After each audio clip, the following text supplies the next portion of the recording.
মহাভারতের অংশ যদি গীতা হয় তাহলেও তার ভিতরে আত্মসমর্পণের কথা শেষ হয়েছে। সর্বধর্মান পরিত্যজ্য মাম একং শরণং ব্রজ অহং ত্বাং সর্বপাপেভ্যো মুক্ষয়িষ্যামি মা শুচি। আত্মসমর্পণের কথা শেষ হয়েছে। শ্রীমদ্ ভাগবত আরম্ভ হয়েছে সেই আত্মসমর্পণ কিভাবে হবে, কোন কোন রসে হবে। শান্ত দাস্য সূক্ষ্ম বাৎসল্য মধুর, এই মুখ্য পঞ্চরস, ওখান থেকে আলোচনা আরম্ভ হলো ভাগবতের। গায়ত্রাচ সমারম্ভ তস্मै ভাগবতং বিদু। যে গ্রন্থ গায়ত্রী দিয়ে আরম্ভ হয়েছে তাকে শ্রীমদ্ ভাগবত বলে জানবেন। সত্যং পরং ধীমহি, এই দিয়ে ভাগবত আরম্ভ হয়েছে। গীতার কথা যেখানে শেষ হলো, ভাগবতের কথা তারপরে আরম্ভ হলো। সেই জন্যই চৈতন্য মহাপ্রভু শ্রীমদ্ ভাগবতকেই শ্রেষ্ঠ তত্ত্ব সিদ্ধান্ত গ্রন্থ বলে মেনে নিয়েছেন। কৈবল্য শব্দ অত্যন্ত ঘৃণ্য ব্যাপার। কৈবল্যং নরকায়তে, প্রবোধানন্দ সরস্বতীপাদ বলছেন। আর শ্রীমদ্ ভাগবতে ব্যাখ্যা দিয়ে দিলেন কৈবল্যৈক প্রয়োজনম, মানে কিন্তু একেবারে উল্টো। আগে প্রবোধানন্দ সরস্বতীপাদ তিনি বললেন কৈবল্যকে দিক, আর শ্রীমদ্ ভাগবত বললেন কৈবল্যৈক প্রয়োজনম। সে কৈবল্য কি? কেবলা ভক্তির কে কেন্দ্র করেই কথাটাই এসছে, তাকে বলে কৈবল্য। ভগবত প্রেম প্রীতি, ভগবত প্রেম প্রীতি, সেই রকম ব্যাখ্যা আছে। তো সুতরাং সব জিনিসটাই বুঝতে হবে আমাদের। এই শ্রীমদ্ ভাগবতের 3টে অধিবেশন হয়েছে। প্রথম অধিবেশন কোথায় হলো? বদরিকাশ্রমে। শ্রীমদ্ ভাগবত লেখা শেষ হলো, প্রকাশ হলো। উপযুক্ত পাত্র পাচ্ছিলেন না কৃষ্ণদ্বৈপায়ন বেদব্যাস। নারদ ঋষির উপদেশে তিনি ভাগবত প্রকাশ করলেন, কিন্তু ওটা পড়াবার সুযোগ হয়নি। অনেক ছলে বলে কৌশলে ছেলেকে ফিরিয়ে নিয়ে এলেন।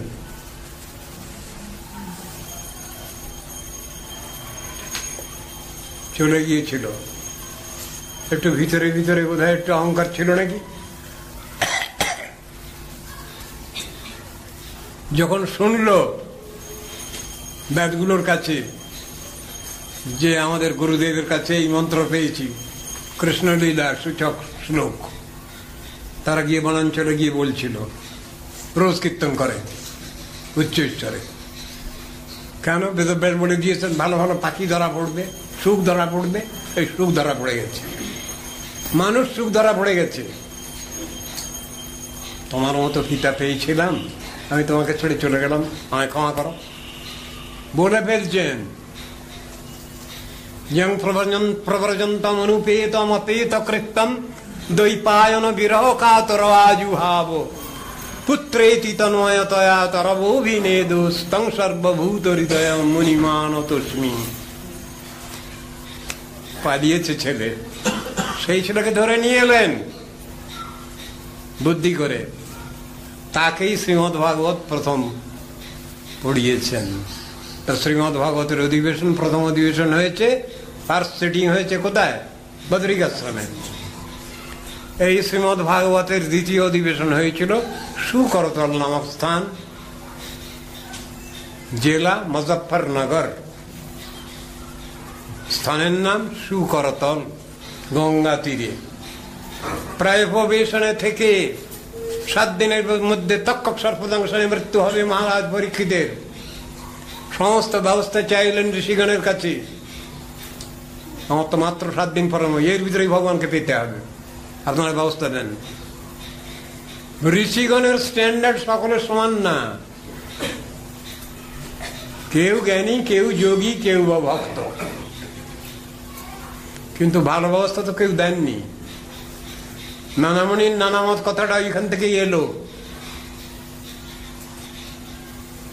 সেই সভায় হাজির ছিলেন কৃষ্ণদেবগান বেদব্যাস। বেদব্যাসের পিতা পরাশর হাজির ছিলেন সেই সভায়। সেই সভায় পরাশরের পিতা শক্তি তিনিও হাজির ছিলেন। 3 পুরুষ হাজির আছেন, আর এক পুরুষের আসবার অপেক্ষা। সুখদেব যখন প্রবেশ করেছেন, সব মনীষীগণ উঠে দাঁড়িয়েছেন, আসুন আসুন, আগম্যতাম আগম্যতাম। তিনি ভাগবত ব্যাখ্যা করতে বসলেন। তখন কৃষ্ণদেবগান বেদব্যাস বলেছেন পরীক্ষিত মহারাজকে, এবার আপনার মনোবাঞ্ছা পূর্ণ হবে। 7 দিন অনর্গল ভাবে সেই ভাগবত কথা শ্রবণ করছেন, হাত জোড় করে বসে আছেন। দেহ স্মৃতি নাই, ক্ষুধা তৃষ্ণা সব চলে গেছে, খাওয়া দাওয়া সব বন্ধ। বাহ বাহ, খুব সুন্দর খুব সুন্দর, এই করছেন। কখন এসে তক্ষক তাকে দংশন করলো তিনি জানতেও পারেননি, বুঝতেও পারেননি। ভগবানের নাম রূপ গুণ লীলা কথার এমনই মাধুর্য যেটা আমরা বুঝতে পারি না। আত্মা রামশ্চ মুনয় নির্গ্রন্থা অপরুক্রমে কুর্বন্ত হইতু কিং ভক্তি মিথ্যাম্ভূত গুণহরি। ভগবান শ্রীহরির এমনই গুণ আত্মারাম মুনি ঋষিগণকেও টেনে নিয়ে আসে। একে প্রণাম করছেন, সুখদেব গোস্বামীকে প্রণাম করছেন। তার শিষ্য কে? সুত গোস্বামী। কি বলছেন? সসুখ নিভৃত চেতা স্তদ্বুদস্তন্য ভাব ওপি অজিত রুচির লীলা কৃষ্ট সারস্তদীয়ম ব্যতনুত ব্যতনুত কৃপয়া যস্তত্তদীপং পুরাণম তম অখিল ব্রিজিনাগনং ব্যাস সুনতস্মি। এই বলে প্রণাম করছেন ভাগবতের শেষে। সসুখ নিভৃত চা সানুভাবানন্দী তাকেও টেনে নিয়ে এসছে। ভগবানের নাম রূপ গুণের এমনই প্রভাব।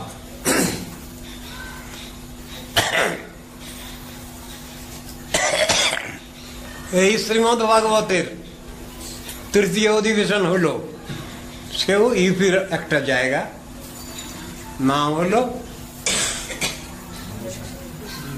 স্থানটার নাম নৈমিষার না বা নিমসার স্টেশন।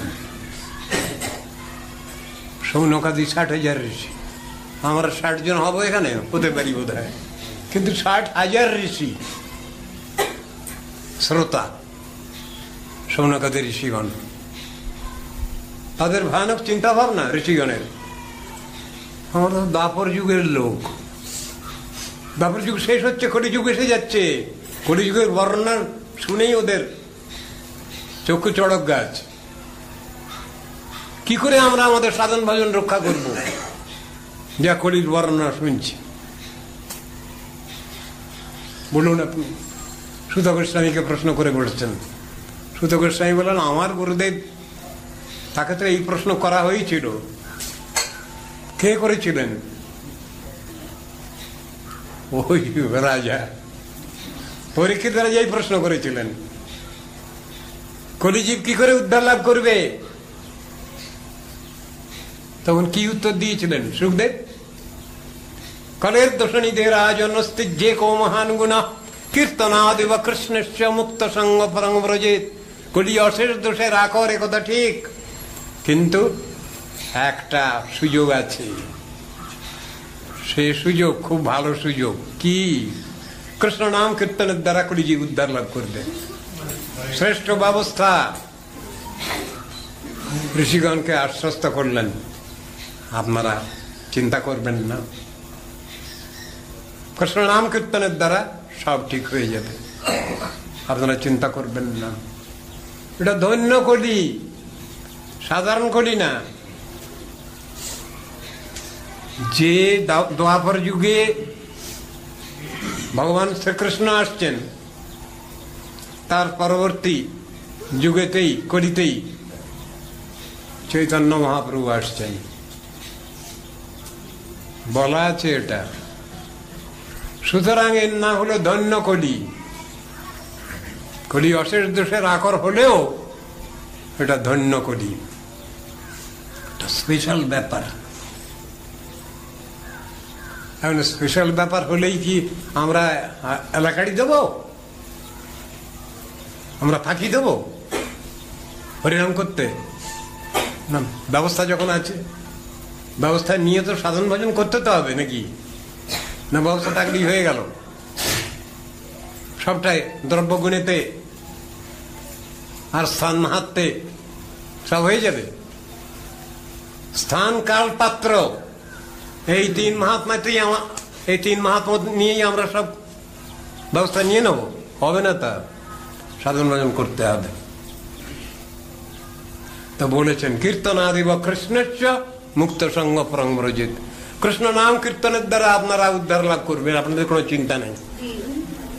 তাহলে কোন নাম করব? এখানে বলা হলো কি, ভাগবতে কি বলা হয়েছে? কৃষ্ণ নাম কীর্তন। অন্য নাম কীর্তনে হবে? গেরু মাখানের নাম নিলে হবে? হবে না।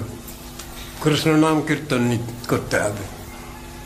এই ব্যবস্থা দেওয়া আছে, এর থেকে ভালো ব্যবস্থা কেউ দিতে পারেননি। স্বয়ং ভগবান দিয়েছেন। স্বয়ং ভগবানের দ্বিতীয় অবতার এই শ্রীমদ্ ভাগবত। বাণীর বিগ্রহ এই শ্রীমদ্ ভাগবত। কৃষ্ণ সদাম উপগতে ধর্ম জ্ঞানাদিবিষ কলৌ নষ্ট দৃশ্যামেশ পুরাণার্কৌধুনোদিত। এই পুরাণ সূর্য তিনি আবির্ভূত হয়েছেন, কৃষ্ণ স্বয়ং। শব্দ ব্রহ্ম, নাম ব্রহ্ম, নাদ ব্রহ্ম, অ্যাবসলিউট সাউন্ড।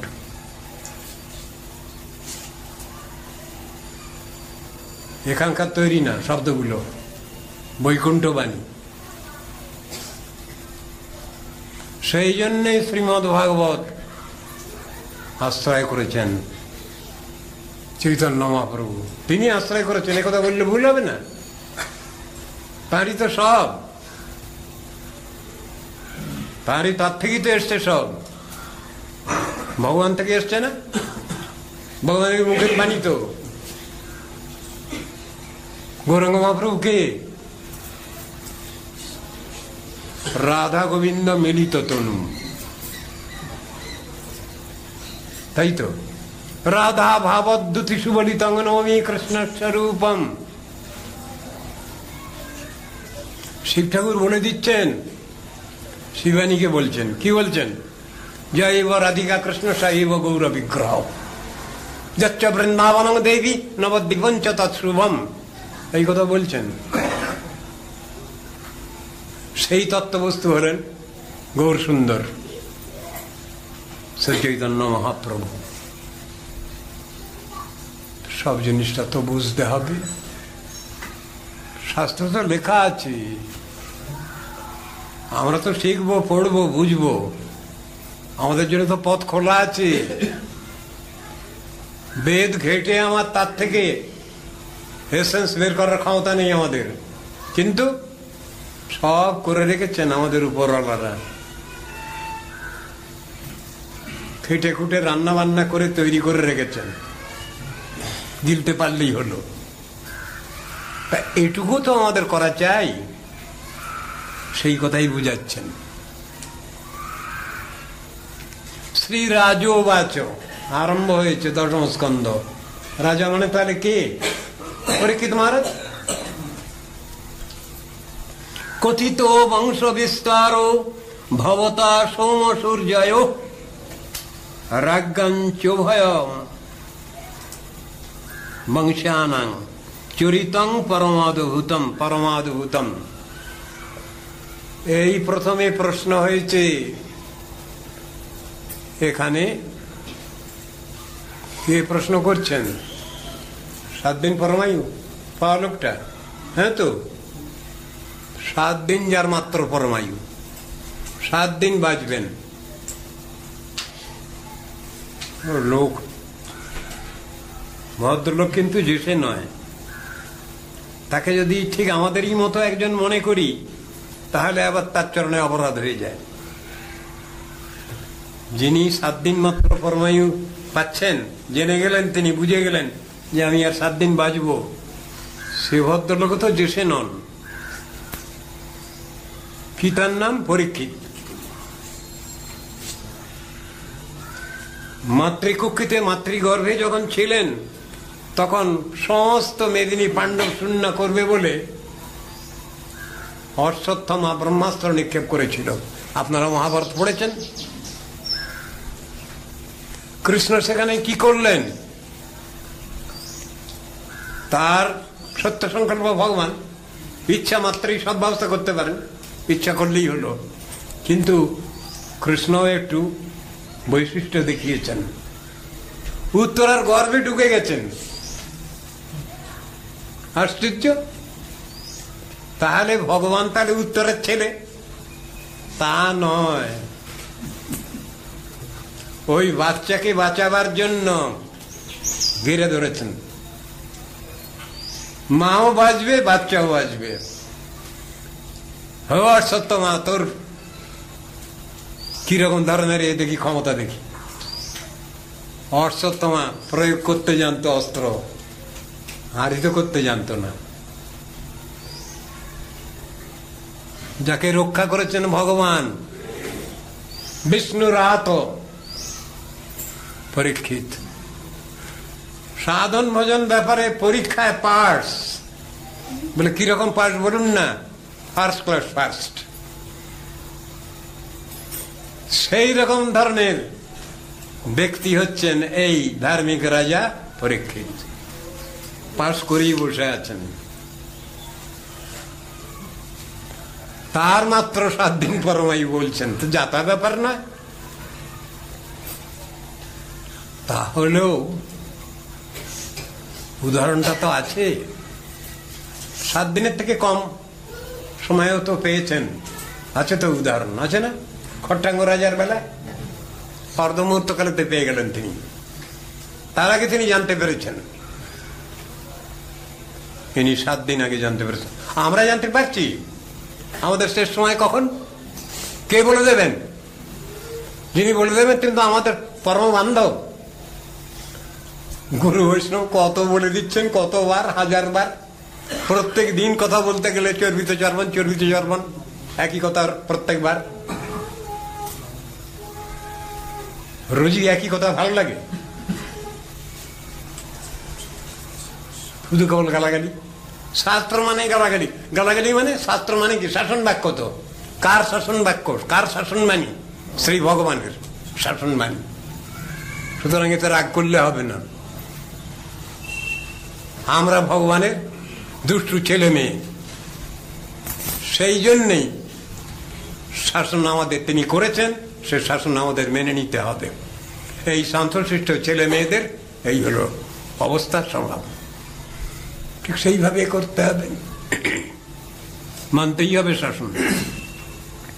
মহারাজ পরীক্ষিত শ্রী সুখদেব গোস্বামীকে প্রশ্ন করলেন, ভগবান আপনি চন্দ্র ও সূর্য বংশের পুত্রাদি অধস্তন ক্রম এবং উভয় বংশীয় নৃপতিগণের অতীব বিস্ময়াবহ দিগ্বিজয়াদি চরিত্র কীর্তন করেছেন।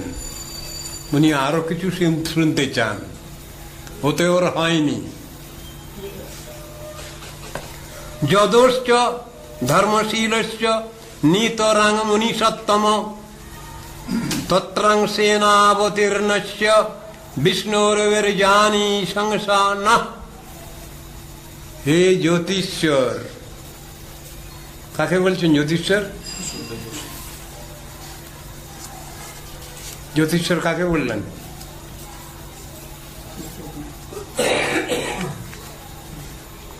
আপনি অতিশয় সদ্ধর্ম পরায়ণ যদুর বংশ বর্ণনা করেছেন। এক্ষণে সেই যদুবংশে বলদেবের সঙ্গে প্রপঞ্চে অবতীর্ণ ভগবান বিষ্ণুর বিক্রমপর লীলাদি আমাদের নিকট বর্ণনা করুন। ওকেই জ্যোতিষ্বর বলছেন সুখদেব গোস্বামীকে। সুখদেব গোস্বামীকে জ্যোতিষ্বর বলছেন। জ্যোতিষ্বর বললে একটু কম বলা হয়।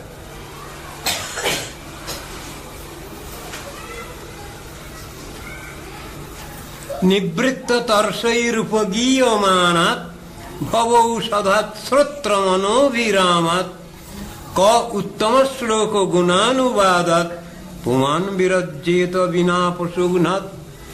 বাবা, প্রথমেই উত্তর দিতে গিয়ে একেবারে কোথা থেকে কিশোর নাড়ি ঘুড়ি সব টেনে আনছেন। সব নিদান ধরে চিকিৎসা, এমন কবিরাজ, এমন ভীষকতম,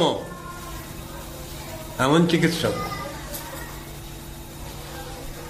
নিবৃত্ত তর্ষৈরুপগীয়মানাৎ, নিবৃত্ত তৃষ্ণ ব্যক্তি বলে, তাহলে তো আমরা এখানে তো অনেক গৃহস্থ বসে আছি, আমাদের তাহলে শোনা উচিত নয় বোধহয়।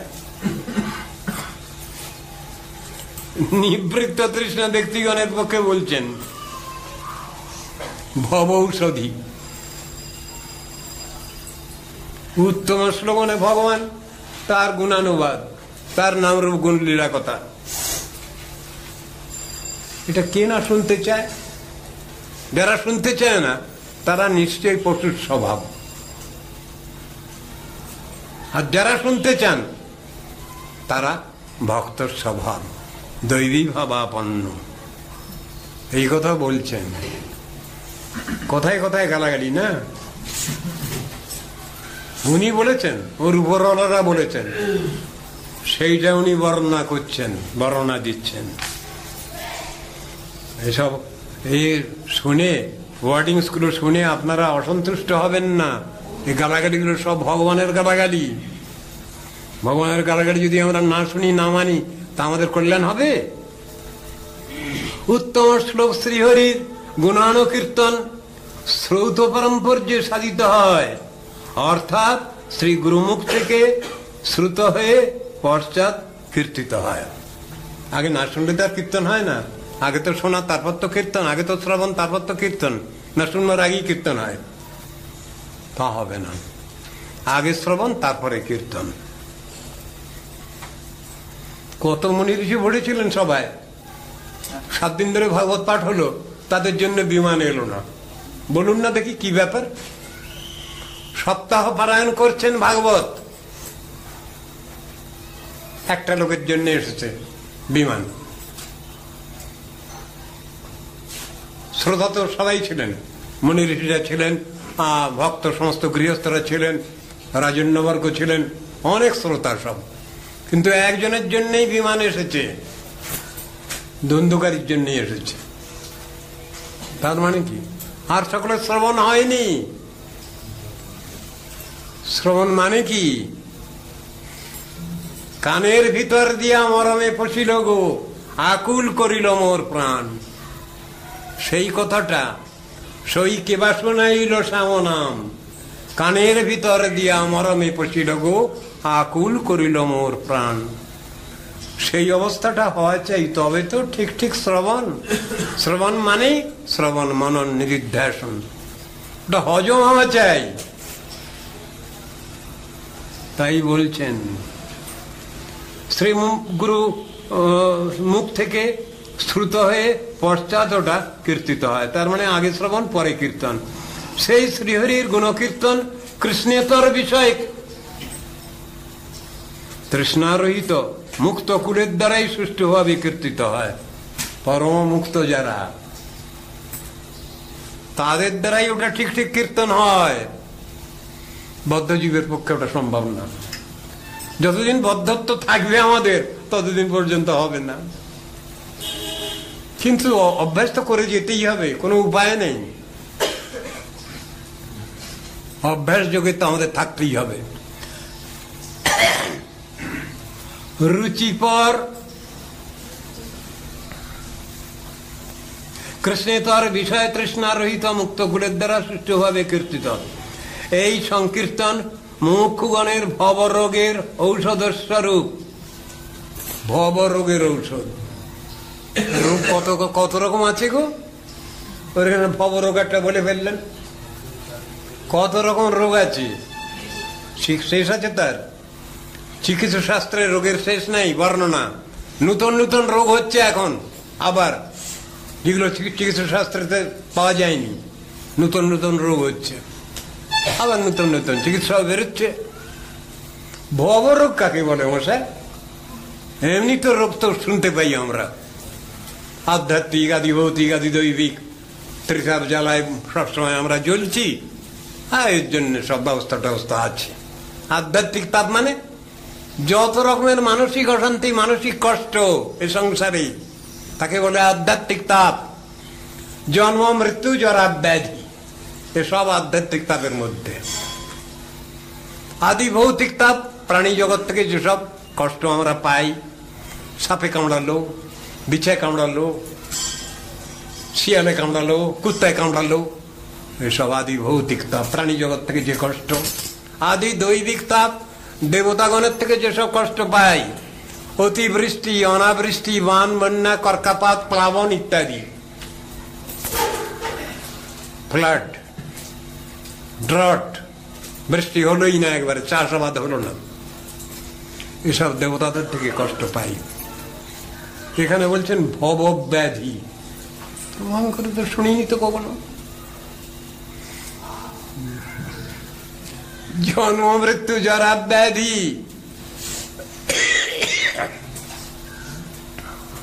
যাতে পাক খাচ্ছি আমরা এ সংসারে।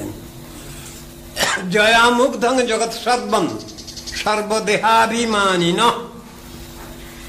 এই জড়দেহে আমি আমার বুদ্ধিকারী, যে সব বোকালোক সব বসে আছি আমরা, এদের যে ব্যাধি, জন্ম মৃত্যুরও যে ব্যাধি, এর হাত থেকে রেহাই পাওয়া বড্ড কষ্ট।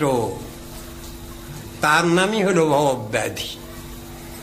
কেন আমার জন্ম হচ্ছে বারবার, আর কেনই বা আমি মরে যাচ্ছি, এর কি কোনো ব্যবস্থা নেই, কোনো ঔষধ নেই?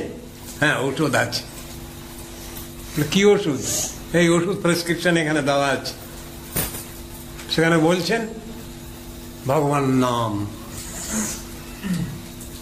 শ্রবণ, কীর্তন, স্মরণ। ভগবানের নাম, অন্য নাম নয়। আমরা যেটা চিন্তা করে রেখেছি, কল্পনা করে রেখেছি, তা কিছুই না। ভগবানের নাম হওয়া চাই। আবার শুধু ভগবানের নাম হলেই হবে? ভগবানের গৌণ নাম সময় লাগবে, মুখ্য নাম হলে তাড়াতাড়ি হবে। মুখ্য নাম, মুখ্য নাম কাকে বলে? কৃষ্ণ, গোবিন্দ, মুকুন্দ, এইসব নাম মুখ্য নাম। আবার ওটা করলেই হবে, জানতাম করে করলেই হবে? শ্রদ্ধাপূর্বক, হৃদয় থেকে, অন্তর থেকে ভালোবেসে সেই নাম করতে হবে। এই যে একটা জায়গায় কোথায় লেখা আছে, আমরা পড়ছি,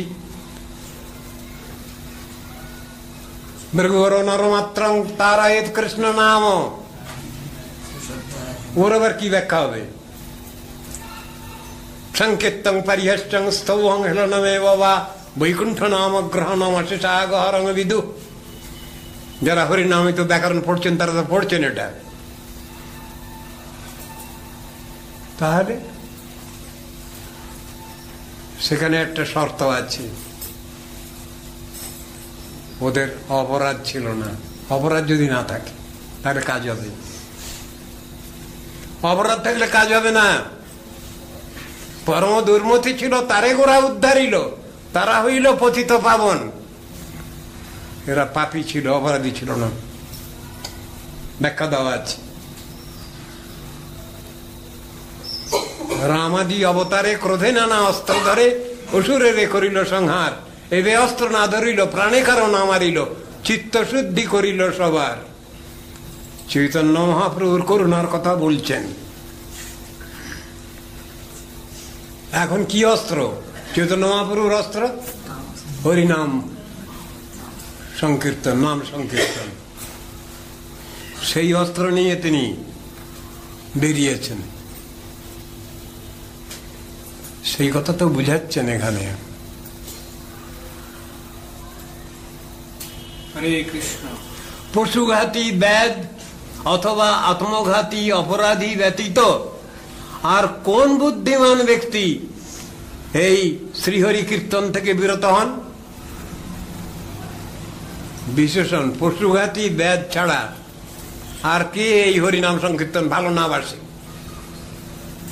পশুঘাতী ব্যাধ, আত্মঘাতী অপরাধী, যারা হরিভজন করেন না, যারা হরিনাম করেন না, সাধন ভজনের পথ বোঝেন না, ওর থেকে দূরে আছেন, তারাই ওটা ভালোবাসে না, আর সবাই ভালোবাসে। তাহলে কি মানে হলো? গালাগালি, এটাও গালাগালি আমাদের পরে। আমরা তো ভালোবাসি না, যতই শুনি না কেন মাথায় ঢোকে না। মশাই কি করবো বলুন? সংসারী জীব আমরা, সংসার করি তো। আমাদের জন্য কিছু আলাদা ব্যবস্থা কিছু আছে?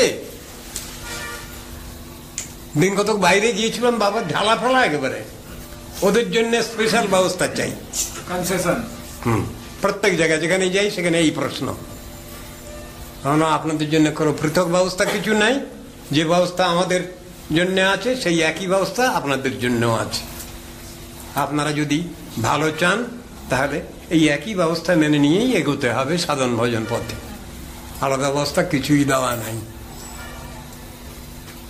চৈতন্য মহাপ্রভু ওই একই কথাই বললেন, গৃহস্থ বৈরাগী দুহে বলে গোরা রায়, দেখো নাম বিনা যেন দিন নাহি যায়। একই অবস্থা, গৃহস্থদের পক্ষেও যা আর ত্যাগীদের পক্ষেও তাই। এখানে কোনো কনসেশনের কথা নাই, বা এখানে কোনো কমিশনের কথাও নাই, একই আইনে চলতে হবে। কষ্ট করলে কেষ্ট পায়, এ কথাটা ঠিক। কষ্ট তো কিছু করতেই হবে, সাধন ভজনে তো কিছু ক্লেশ আছে, কষ্ট আছে, সেটুকু তো মানতেই হবে। সেটুকু না হলে হবে না। ওই যে আগেই কথাটা বলেছি, পরীক্ষা দেবো না অথচ আমি পাস করব, হবে না। ফাঁকিবাজি, পরীক্ষা দিতে গিয়ে আনফেয়ারনেস নিলে হবে না। ওসবগুলো বলা আছে, পরীক্ষা দিতেই হবে, পরীক্ষায় বসতেই হবে, পাসও করতে হবে। আবার কোনো মতে পাস তাও না, ভালোভাবে, ওই ফার্স্ট ক্লাস ফার্স্ট, ডিস্টিংশনে পাস, সেই কথাই তো লেখা আছে সাধন ভজনের ব্যাপারে, ওইটাই তো লেখা আছে। এটা ভুলে যাচ্ছি কেন আমরা? তাহলে হরিকীর্তন থেকে বিরত হলে হবে না, এটাই হলো প্রধান কথা। হরিকথা শুনতে হবে। ওই কোনো একটা বিশেষ দিন হলো, পূর্ণিমার দিন এলাম না, তো একাদশীর দিন এলাম, ও হবে না। ওই ব্যাগার দিয়ে কোনো কাজ হবে না। আজকাল গভর্নমেন্টও ব্যাগার কতটা তুলে দিয়েছে। আগেকার দিনে ব্যাগার শব্দটা ছিল, এখন গভর্নমেন্টও তুলে দিলেন, ব্যাগার বলে কিছু নাই। তাহলে আর শাস্ত্রে তো বলেছেন ব্যাগার বলে দিলে কোনো কাজ হবে না। আরে যেমন তেমন করে নাম করলেই তো হলো। দিবাবসানে একবার এসে ফারকিস্টা 2-4 বার বলে টলে দিয়ে দে, নিয়ে ভাতের থালা নিয়ে, হবে না। খাটতে হবে, পরিশ্রম করতে হবে, সেই কথা বলা আছে। যেমন তেমন নাম করলেই হবে না। ভক্তি করে, শ্রদ্ধা করে কাঁদতে হবে, না কাঁদলে হবে না। সংসারের দুঃখ জ্বালা যন্ত্রণায় আমরা ক্রন্দন করি, ওটা বুদ্ধিমত্তা নয়। ভগবানের নাম করে, তার কৃপা প্রার্থনা করে আকুল ভাবে ক্রন্দন করতে হয়। তবে সেটা লোককে দেখানো নয়, লুকিয়ে ছিপিয়ে কাঁদতে হবে, তাহলে তো ভগবানের কৃপা হবে। ক্রন্দন ছাড়া, আকুলতা ব্যাকুলতা ছাড়া ভগবানের কৃপা লাভ করা যায় না। বারবার ঘন্টা পড়ছে, আমি এখানে রাখি, আবার কালকে যদি রাত্রে যদি বেঁচে থাকি আমি, কালকে আবার দেখা হবে আপনাদের সঙ্গে। মাঞ্ছা কল্পতরুভ্যশ্চ কৃপা সিন্ধুভ্যৈব চ পতিতানাং পাবনেভ্যো বৈষ্ণবেভ্যো নমো নমঃ।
जय श्री श्री गुरु गौरांग गंधर्विका गिरिधारी राधा विनोद बिहारी राधा श्याम सुंदर राधा दामोदर जीव की जय।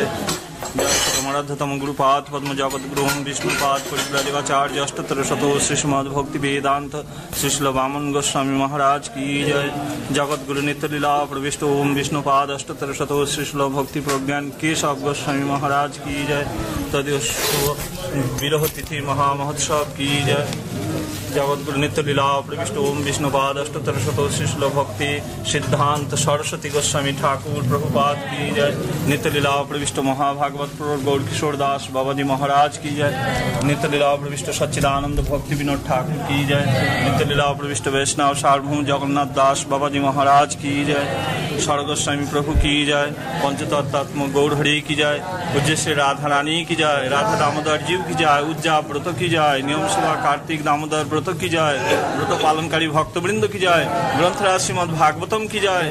श्री गौरी वेदांत समिति की जय। श्री देवानंद गौड़िया मठ की जय। श्री श्याम सुंदर गौड़िया मठ की जय। गंगा जमुना भक्ति तुलसी महारानी की जय। विघ्न विनाश का निसिंह देव की जय। भक्तराज प्रहलाद महाराज की जय। समवेत भक्तवृंद की जय। गौर प्रेमानंदे।